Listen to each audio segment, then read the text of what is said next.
Shalom dari Jakarta, Indonesia. Selamat berjumpa kembali dengan Berti Wauruntu dalam khotbah singkat melalui YouTube dan media sosial lainnya. Bulan April, minggu ke-17 tahun 2022.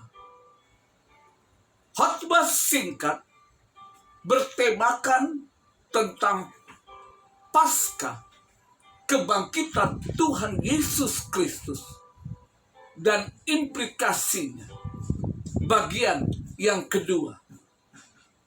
Namun terbatas pada 3 topik. Topik 48. Berbahagialah orang yang percaya tanpa melihat. Video khotbah sudah tersedia pada akun YouTube saya. Silakan saksikan. Topik ke-49. Kehidupan yang lama, baru dibangkitkan.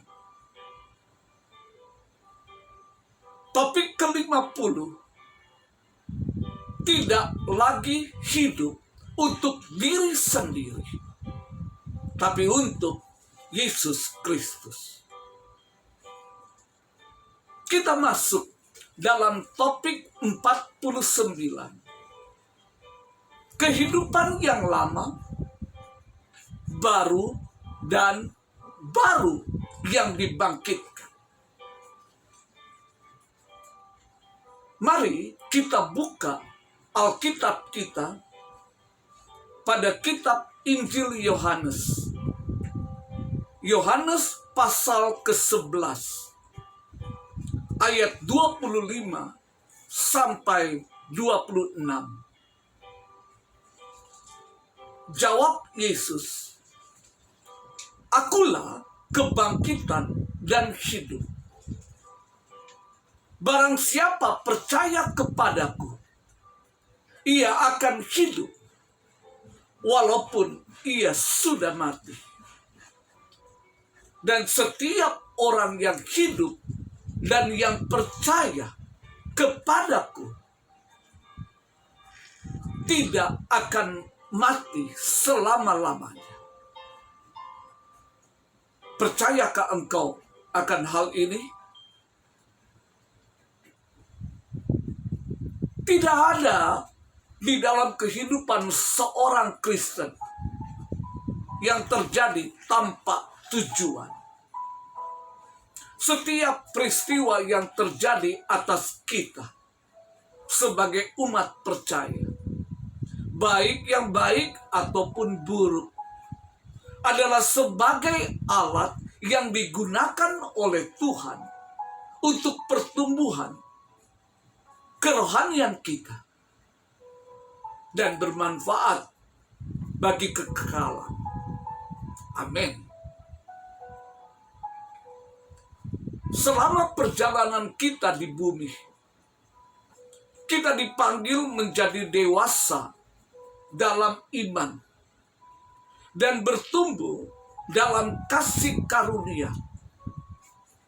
Dan Tuhan mengambil semua keadaan kehidupan sebagai kesempatan untuk mengembangkan kepercayaan kita kepadanya,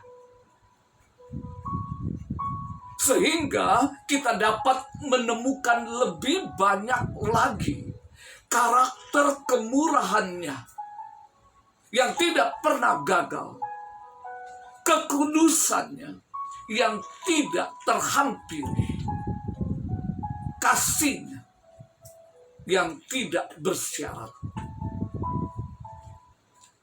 Pada perikop ini, Tuhan Yesus telah meninggalkan Yerusalem untuk menghindari para pemimpin agama yang bermusuhan.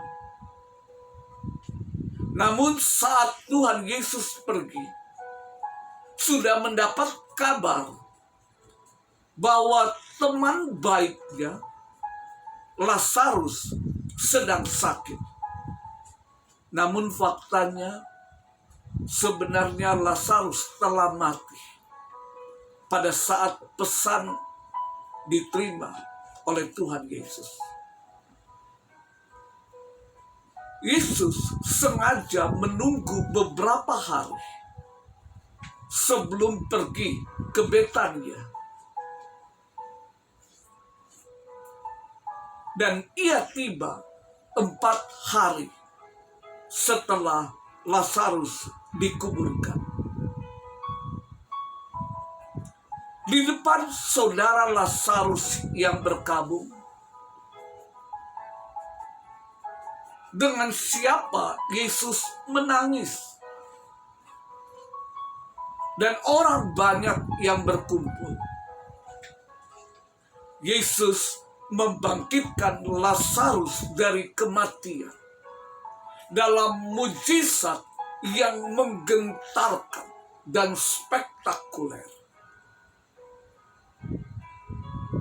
Dan Rasul Yohanes menyaksikan ini adalah 7 tanda tentang kuasa ilahi Yesus. Roma 11 ayat 17 sampai 27 menggambarkan perjumpaan Yesus dengan keluarga baik tadi, terdiri dari Lazarus, Marta, dan Maria. Dalam percakapannya dengan Marta, diketahui bahwa Marta menunjukkan keyakinan bahwa Tuhan Yesus akan menjawab setiap permintaan yang dibuat oleh Yesus. Yohanes 11 ayat 22. Namun dalam konteksnya, itu adalah seruan yang terselubung bagi Yesus untuk menghidupkan kembali Lazarus dari kematian. Akan tetapi seperti ibu Yesus, di dalam Yohanes pasal 2 ayat 2 sampai 5, peristiwa perjamuan kawin di Kana, air menjadi anggur. Marta lebih fokus sekedar memberitahu masalah daripada menuntut solusi. Ketika Yesus berkata, "Akulah kebangkitan dan hidup. Barang siapa percaya kepadaku, ia akan hidup walau ia sudah mati." Dia mengklaim sebagai sumber dari keduanya. Tidak ada kebangkitan selain di dalam Kristus. Tidak ada hidup yang kekal selain di dalam Kristus. Di luar itu, Yesus juga membuat satu pernyataan tentang kodrat ilahinya. Dia melakukan lebih dari sekedar memberi kehidupan. Karena dia adalah kehidupan. Dan karena itu kematian tidak memiliki kekuatan tertinggi atas dia. Yesus menganugerahkan kehidupan kerohanian ini kepada mereka yang percaya kepadanya. Sehingga mereka yang percaya juga bisa berbagi kematiannya, berbagi kemenangannya atas kematiannya. Yohanes 1 Yohanes 5 ayat 11 sampai 12. Maka orang-orang percaya kepada Yesus Kristus karena kebangkitannya dengan kehidupan yang diberikan oleh Yesus, kematian tidak mungkin mengalahkan mereka juga. 1 Korintus pasal 15 ayat 53-57. Percayakah Anda selaku umat percaya pada pernyataan di atas? Tidak hanya ditujukan kepada Marta dan Maria, tapi juga kepada kita, orang percaya. Kehidupan seorang manusia dikategorikan dalam 3 kategori besar. Pertama, kehidupan lama. Kehidupan manusia yang mengandalkan kekuatan dan kemampuan sendiri dalam melakukan setiap aktivitas kehidupan.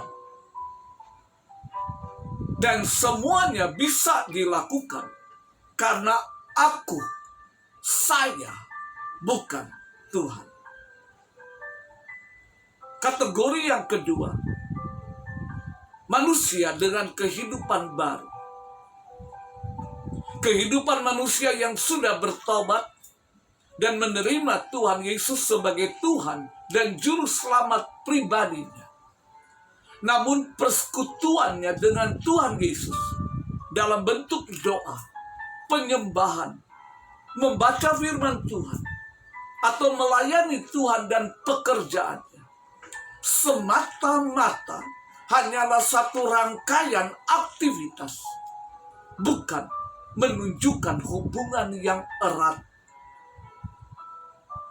antara anak dengan Bapa, Yesus, Sang Juru Selamat. Kategori yang ketiga, kehidupan baru yang dibangkitkan. Setiap wujud aktivitas dalam kehidupan sehari-hari mencakup aspek rohani, aspek fisik, dan lain-lain, mengikut sertakan Tuhan Yesus terlibat di dalamnya. Ini menunjukkan tingkat atau derajat hubungan pribadinya dengan Tuhan Yesus. Maka aspek rohani melahirkan buah-buah kekudusan yang membawa kepada kekekalan. Aspek fisik, kesehatan, meskipun sudah usia lanjut, organ tubuh mengalami degradasi, tidak berfungsi, maka juga ada kebangkitan, pemulihan. Dia gantikan dengan organ yang baru. Perhatikan perkataan Rasul Paulus di dalam 2 Korintus 4 ayat 16. Manusia lahiriah kami semakin merosot, namun manusia batinia kami dibaharui. Baca, dibangkitkan dari sehari ke sehari. Sebagai penutup dan kesimpulan, silakan periksa termasuk kategori mana dari kehidupan Anda sebagai manusia. Kehidupan lama, kehidupan baru, atau kehidupan baru yang sudah dibangkitkan. Lakukan introspeksi dan segera ambil tindakan yang seharusnya. Berdoa, hubungi mentor rohanimu, bisa pendetamu, diaken, para pelayan Tuhan lainnya. Jangan tunda, segeralah bertindak. Akhirnya, terimalah kebangkitan dalam segala aspek kehidupan ini. berupa perubahan karakter dan kepribadian rohani, agar siap menerima kehidupan kekekalan kita bila Tuhan memanggil kita untuk pulang ke rumah Bapa atau saat kedatangannya kedua kali.